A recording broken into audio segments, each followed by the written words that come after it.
याद दिला दहला का केहू के रोआवल हो, केहू के रोआवल बहुत बात नहीं खे, रोआ के हंसावल बहुत बात होला। क्या बात है अरे जी लाल हवलो, क्या बात ओहो।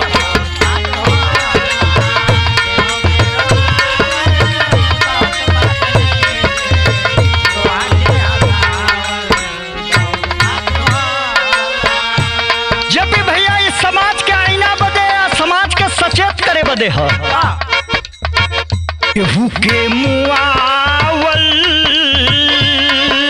हो, केहू के मुआवल बहुत बात नहीं खे, मुआ के जियावल बहुत बात होला।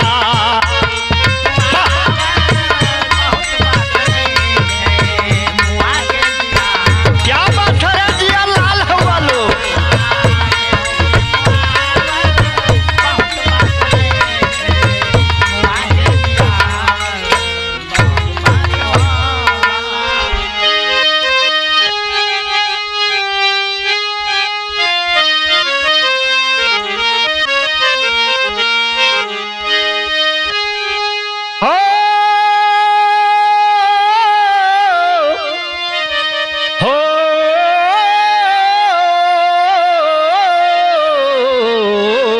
हो राम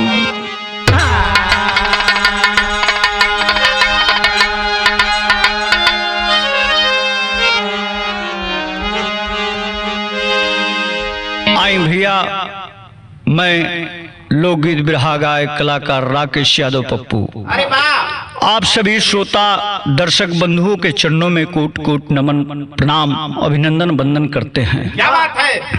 आज पुनः नटराज स्टूडियो जौनपुर के धरती पर सौभाग्य प्राप्त हुआ कि आज हम एक सामाजिक चित्रण आप सबके बीच में प्रस्तुत कर सकें।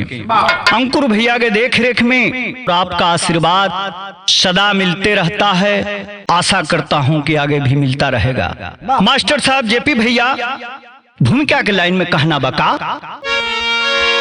अबुल्ला बला को है सदियों से सहती, वेदों पुराणों ने हर जुगु में गाया, कांटों में पल के सोलों में जल के, जाने न दिल से ही ममता की छाया, आंसू को पीती है घुट घुट के जीती, कायम रखी नारी शक्ति की छाया, पीने से धरती धसिया सुमारो पड़ा, नारी असहमत की धज्जी उड़ाया।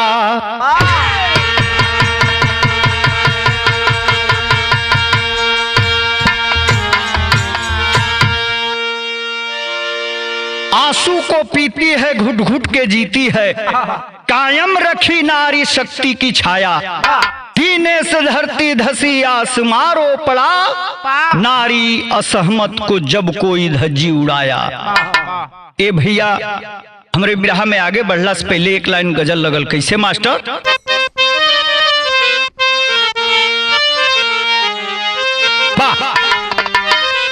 अरे चमकते चांद को टूटा हुआ, अरे चमकते चांद को टूटा हुआ, तारा बना डाला चमकते। क्या बात है, बना डाला चमकते।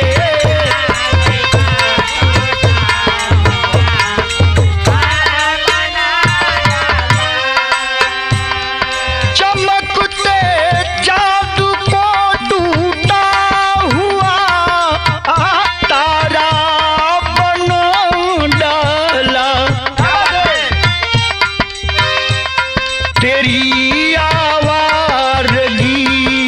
नहीं मुझे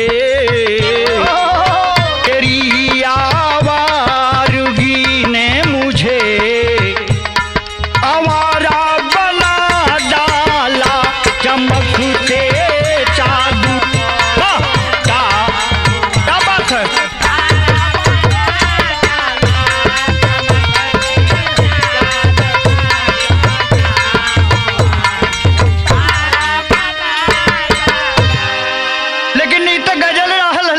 कितना सुंदर दर्दनाक लिखत हो कवि जी कैसे।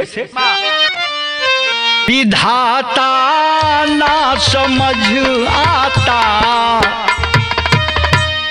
विधाता ना समझ आता, कैसी नारी कहानी है, विधाता ना समझ। क्या बात है।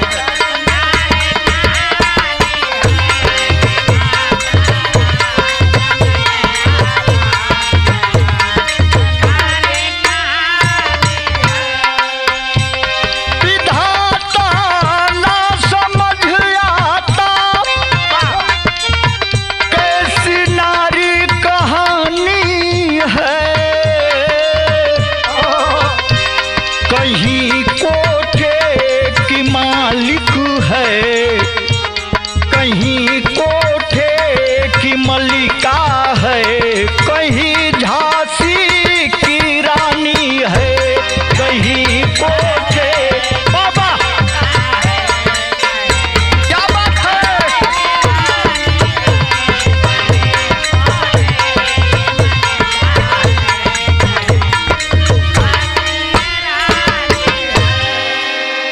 विधाता ना समझ आता एक ऐसी नारी कहानी है।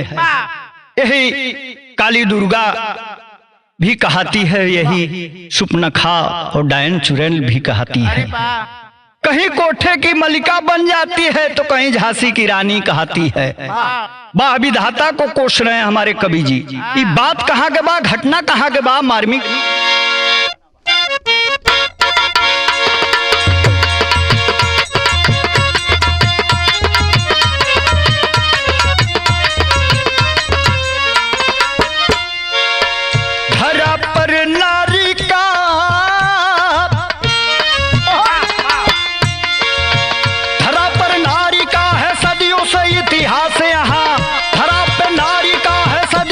इतिहास यहाँ कहीं देवी तो कहीं किया है विनाश यहाँ।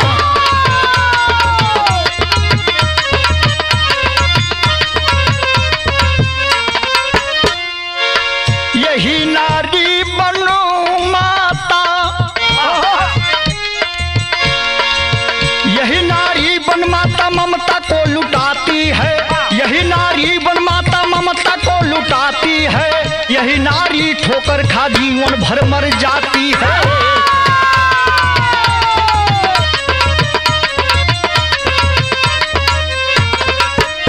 ये बात कहाँ के बात साथी भैया हो, बिरहा प्रेमी लोग गौर करेंगे। बिहार प्रांत में,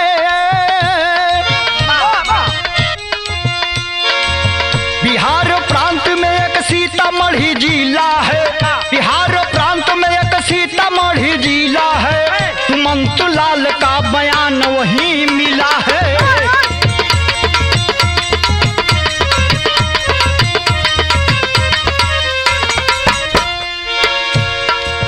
पत्नी शारदा,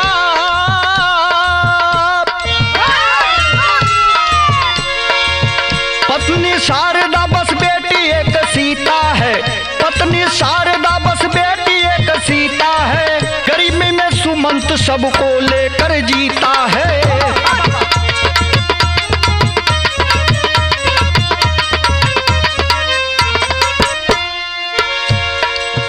दयान सीता जा,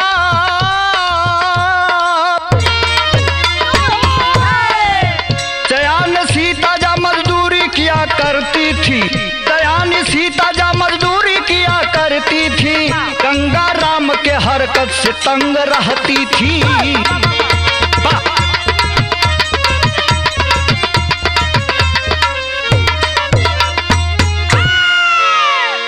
ए भैया बात के समझ लिहल जाए। इस सीतामढ़ी बिहार में जिला बा, वही जिला से ही दर्दनाक रूह कपा देने वाला घटना आप लोगों के बीच में बिरहा के रूप में हम सुना रहल बने। हे बिरहा प्रेमी, बिरहा यही लिए गावल जाला, यही लिए सुनल जाला कि कौनो हमसे न बड़ गलती हो जाए। केहू की गलती के देख के उसे सीख लिहल जाला।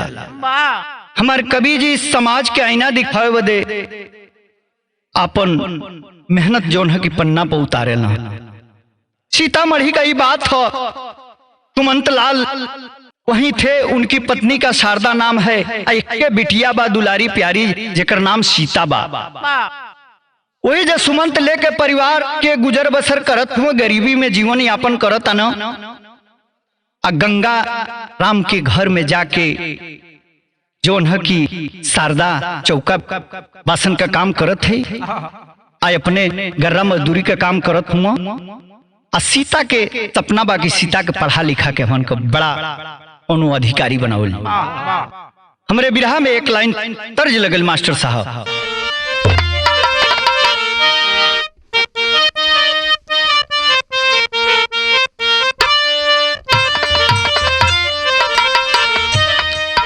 तर्जिया बा, ये बीरा काशी बता दो कितना दूर पैरन में छाला पड़ी रे गयो रे बीरा।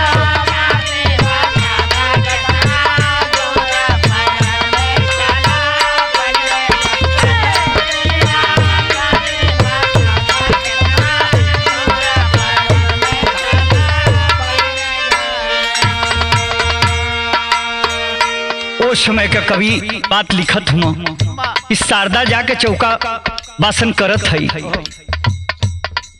ए भैया कुछ दिन बीतल है, उनका देहांत हो जाता और सीता जवान 16वां बसंत पार करके वही गंगाराम के घरे गइल बा। जब देखले बा सीता के खूबसूरती के भैया दीवाना हो गई, डोरा डाले लगल। आई बतिया जौन है कि सीता के समझ में आ गई, ओहो अब जौन बा कि हमारी इज्जत के छोड़ी ना, लेकिन अगर हम केहू के घर में काम धंधा ना करो तो कैसे घर परिवार चली। पिताजी भी बुजुर्ग हो गई ना, दिहाड़ी का काम छोड़ देना। कहतिया सीता का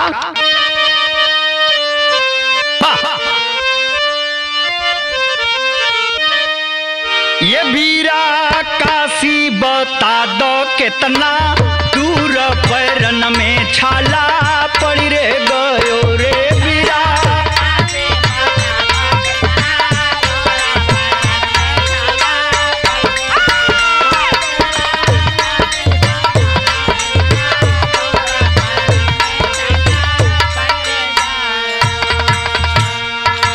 लेकिन भाव कितना मार्मिक कभी लिखत हुआ। थोड़े के दिन में बाबू वज्र गिर गई बा सीतामढ़ी के वो छोटा सा गांव में। गिरे सीता की आँखिया से लोर हम जाई कवनी वो रहो। गिरे सीता की आँख बाबा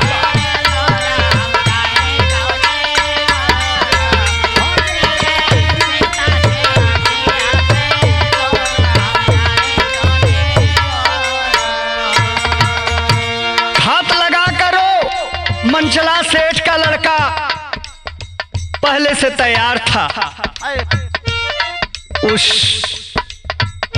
कुंवारी लड़की के साथ हैवानियत को पार कर जाता है बाबूजी। अंतरा में कहना बा मास्टर का, आईली स्टेशन मझार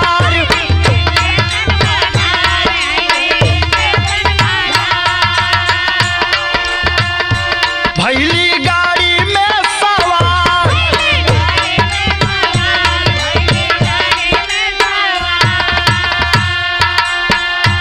आईली स्टेशन मझार भैली गाड़ी में सवार।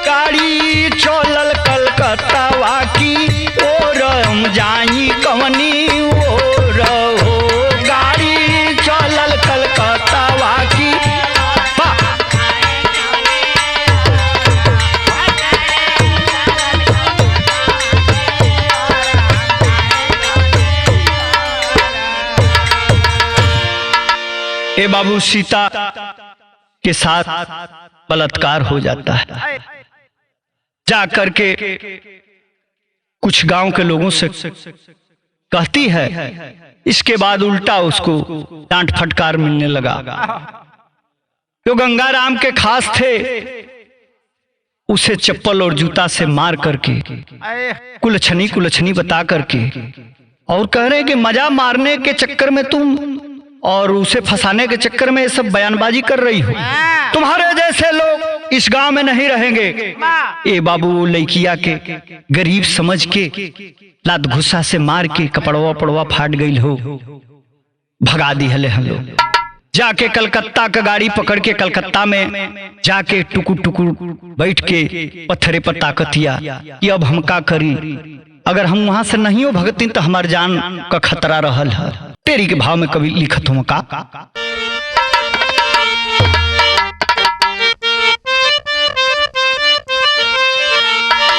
आंसू आंखों का खून बन गया, आंसू आंखों का खून बन गया। अरे उतर के स्टेशन पर सीता भैली सुन, अरे हो सुन बा।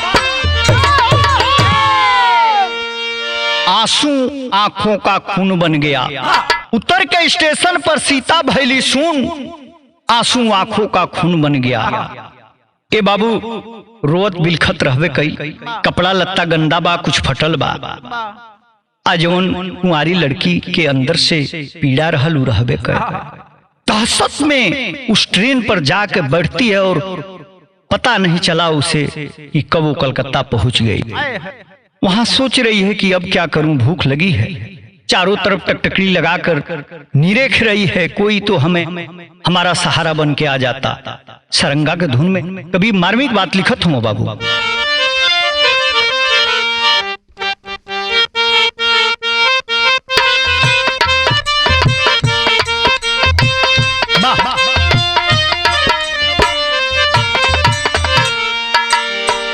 तो चतमाया नवा बाटे केहू ना समहनवा बाटे, केहू ना समहनवा बाटे। जिंदगी फसल मलधार जी, तबले एक बेस्या आइल सीता से कोई सुनाई, सीता से कोई सुनाई। काहे बेटी बैठलू मन मार जी, सीता कहनिया कहे अखिया से पनिया बहे, अखिया से पनिया बहे। पानी माई बहुते लाचार जी, सीता हो धीर धर, जवन कहतानी कर, जवन कहतानी कर। जिंदगी लगाई देब पार जी। जब अंधेरा भइल ह ए बाबू एगो बेस्या का मालकिन जाके देखतिया, सीता से कहती कि ये बिटिया ये हाल में काहे स्टेशनमा पर बाड़ू।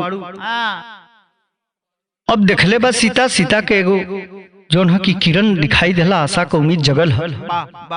सीता माई से जोन है कि अपन दुखड़ा साफ साफ बता देला।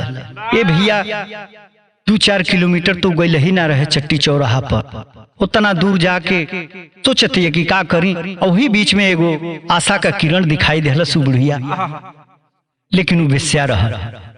कहती है कि चलो हमारे घर चलो, यहाँ आरपीएफ वाले परेशान करेंगे, तुम जवान लड़की हो, तुम्हारा रेख देख पालन पोषण मैं करूंगी, जिस क्लास में पढ़ना चाहोगी मैं एडमिशन करवाऊंगी। ए भैया आशा उम्मीद देख के वो बेस्या अपने घरे लेके चल गई। एक लाइन तर्ज लगल मास्टर साहब, कैसे?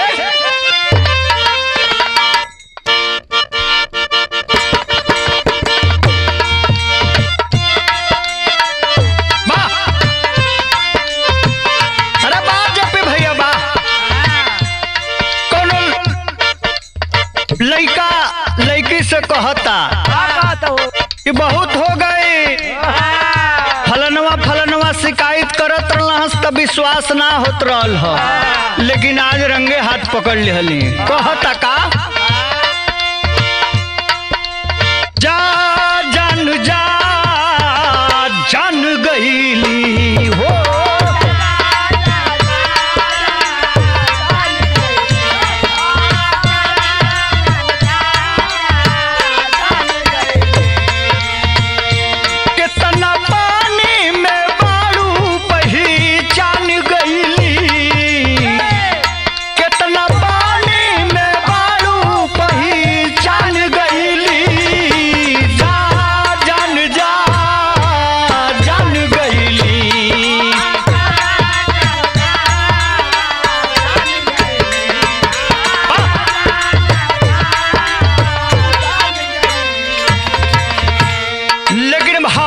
सुंदर कवि जी लिखत हुआ नम आंखों से बाबू, गौर करेंगे।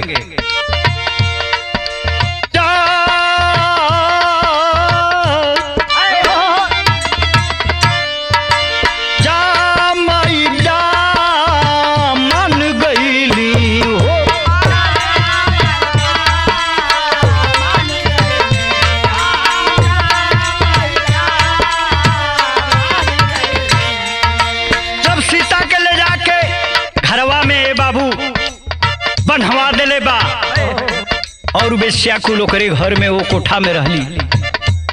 जब वहां गइल बा झरझर झरझर रोवतिया के रे दादा हो दादा, माने तार से गिर के खजूर पटक गइले। घबराहट में फफक फफक के रोवतिया आ कहतिया जा हो जाए माई,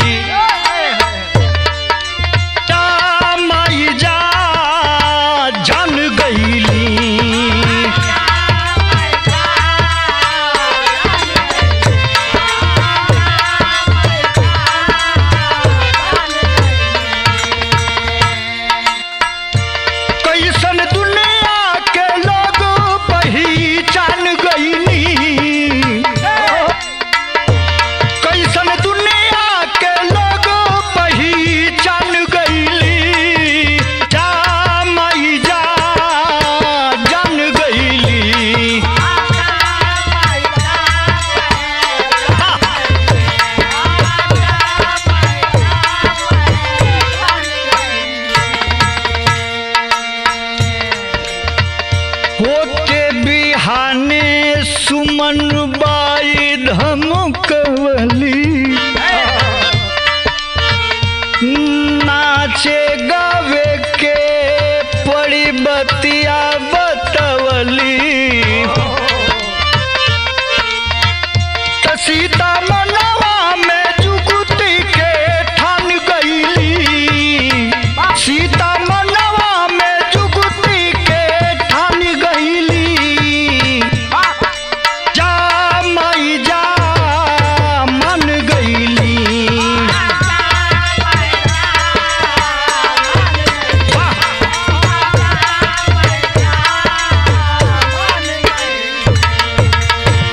हे बाबू सीता झरझर झरझर रोवतिया, परेशान बा, रसड़ी से बाधल बा, करे त करे का। बाई जोन है कि थप्पड़ का मार मार के कहतिया कि अरे अब रोला गौला से कुछ ना होई, हाँ अब जोन है कि है बिजनेस में हमार सहयोग कर, है घुंघरू ले ला गोले में बांध, यहाँ थिरके के पड़ी पायल कपारे पर। अच्छा पहपट में भाव लगल मास्टर साहब।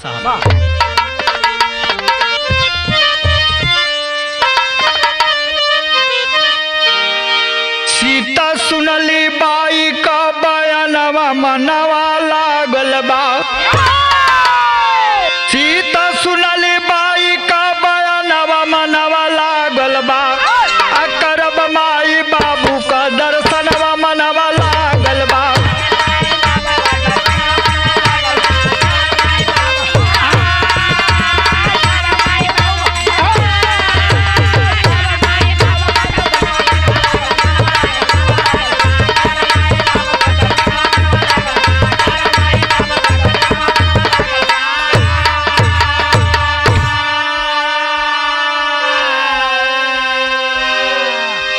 ए भैया कुछ दिन बीतल है जब नॉर्मल हो के नाचे गावे का धंधा में लीन हो गई बे। आके मालकिन कहती है कि सीतामढ़ी गांव में, सीतामढ़ी जिला के एगो गांव में गंगा राम की घरे जाए के बाद उनकी लड़का का तिलक है और वही में परफॉर्मेंस देवे के बाद बहुत अच्छा पैसा मिली। अभी जब सुन ले बा तेरी मन में खुशी कई गुना बढ़ गई कि धीरे धीरे कई साल बीत गई बा। हमार घरे के तरह लोग बा, हमारा आसपास के दर दयाद लोग। पिताजी कैसे बाणो, माई तो बचपने में साथ छोड़ दिली। ए भैया एकरी मन में उत्सुकता बढ़ गई बा, लेकिन एगो भेद का बात अंतरा से बतावे के पड़ी। का आइल बाटे सीता जब नाचे अपनी गौआ, घुघरू छमकावत बाटे बाधी अपनी पौआ। अरे तबले गंगा राम अइले तम्हानवा मनवा लागल बा, आ सोचे सीता बीतल अपन दिनवा मनवा लागल बा।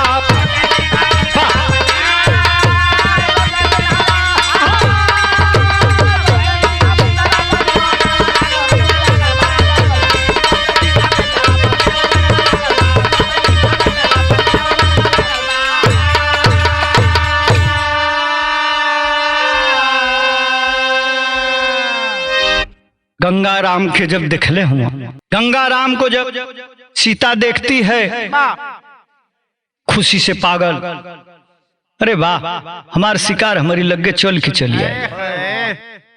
लेकिन अगर गबरुआ के हर बा ए बाबू कौनो कोठा का मालिकिन के पास लाइसेंसी एक पिस्टल भी हुआ करती है। बहुत लोग रखेला, बहुत लोग ना रखेला। ए भैया उहे पिस्टलवा निकाल के पहले में चुरा के अपनी मलकिनिया से अपनी सलोरवा में खुसले रहा। नाचतिया वही समय वो जब गबरू जवान जवान की पहले में टेस्ट वनडे खेल चुकल रहा, 20 में आ गए ना। अब वहू का नजर पड़ल बा। आगे बात कैले का हो, ऐसे ही चल जेबू। आज रात में हमारा संगे रहा, सुबेरे हम तो के रास्ता धरा दे। आल्हा के भाव में कहना बा मास्टर बा।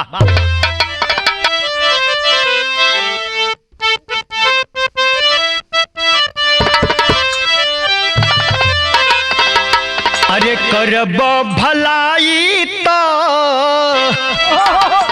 करब भलाई तो भलाई पैया पैब जग में। पूरा कर्म वाला जग में पावेला अधिकार।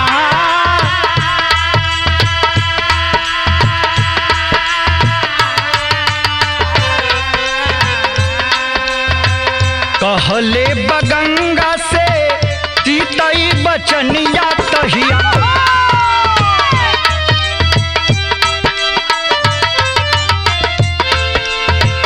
बन जय बुजान हमारी रतिया का सिंगार।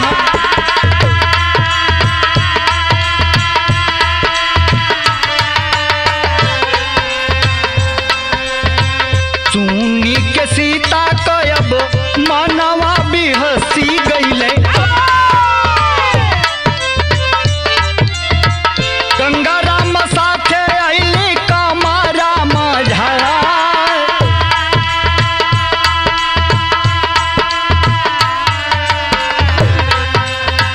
क्रोधवा में पागल भइल बाटे बघिनिया भैया।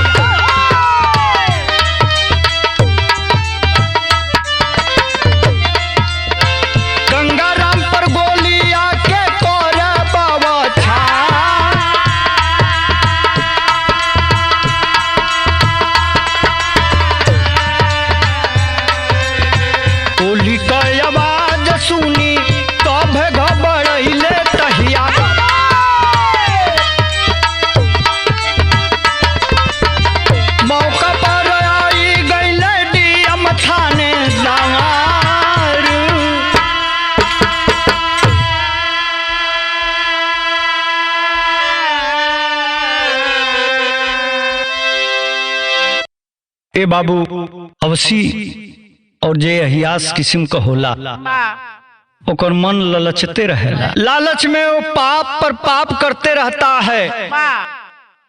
नाचे के बोलौला तो नाच देखला, पेमेंट दो कुल अपने घरे, तू अपने घरे। अब मन बढ़ी त का हुई, जहाँ अति होला हमें अंत भी होला। ए भैया सीता के जौन ह की मौका का तलाश रहबे गईल हुआ, बोलले बतियुले बा, ज्यों कुर्तवा निकाले का शुरू कैले हम अखिया मुना गई। जब कुर्ता निकलबो तो आंख मुना जाई, पिस्टलवा निकाल के ढूंढिया में ठोक देला, तौले उहो गबरुआ आ गल। तैयारी तो वही कर रहल, लेकिन ई बलि का बकरा बन गई। ओहू का मरलस, आस पास में शोर मच गई कि अरे बाप रे बाप, ये तो गोली चल गई, गोली चल गई। रंग में भंग मिल गया साथियों, इधर तिलक का सगरी सजावट फीका पड़ गई। खड़ी के भाव में कभी समाज खाती लिखले हुआ का,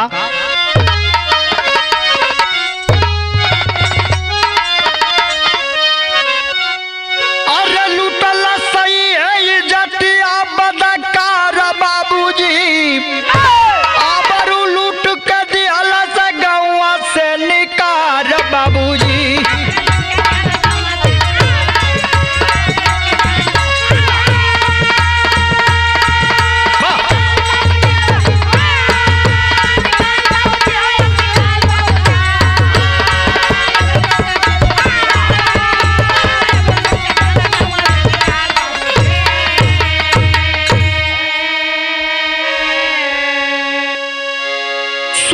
सगरी लोग गईले बात घबराई, धन्य बाड़ू सीता लेहलू बदला चुकाई।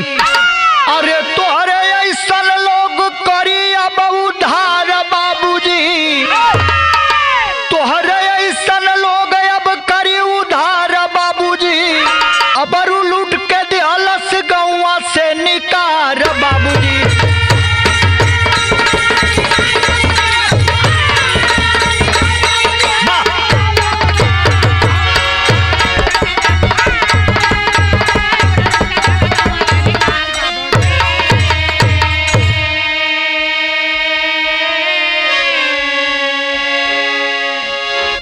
जब गोली चला दिले बा, ये लोग धरती पर लहू लुहान गिर पड़ल है। लोग दौड़ल बा, मारो मारो मारो, कलश खबरदार, मैं हथियार जमीन डाल दी हूँ। निहत्थे पर वार करना एक बहुत बड़ा पाप है, बात तो हमारी सुन लो।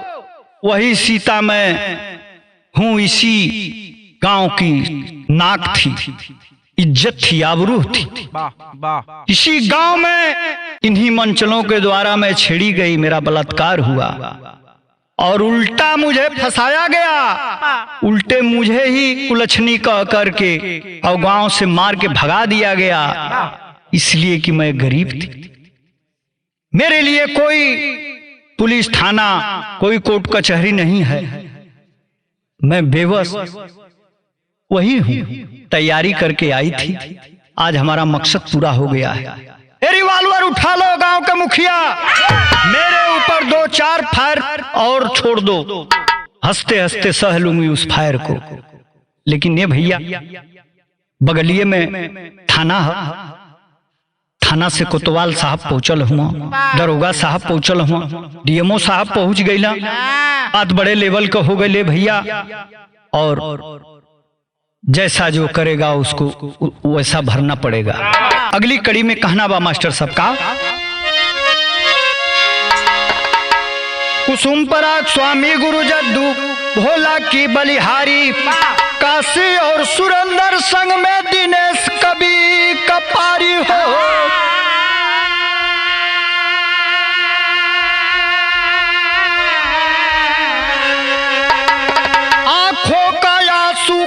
बन गया, अरे आंखों का सुकून बन गया, राकेश यादव पप्पू बिरहा का जनून, आंखों का सुकून बन गया।